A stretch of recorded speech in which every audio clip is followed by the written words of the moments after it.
अस्सलामुअलैकुम, आप देख रहे हैं होराइजन न्यूज HD।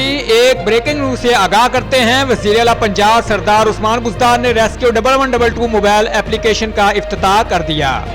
वज़ीर आला ऑफिस में रेस्क्यू 1112 मोबाइल एप्लीकेशन की इफ्तिताही तकरीब। रेस्क्यू 1112 मोबाइल एप्लीकेशन से बर वक्त रिस्पॉन्स में मदद मिलेगी। बाइक्स रेस्क्यू सर्विस का दायरा कार बाकी 27 अजला तक बढ़ाया जा रहा है। रेस्क्यू सर्विस का दायरा कार जून तक हर तहसील तक बढ़ा दिया जाएगा। DG रेस्क्यू सर्विसेज पंजाब ने वज़ीर आला को ऐप की खसूसियात पर ब्रीफिंग दी। Report Abdushakoor Saddu, divisional bureau chief Bahawalpur, Horizon News HD।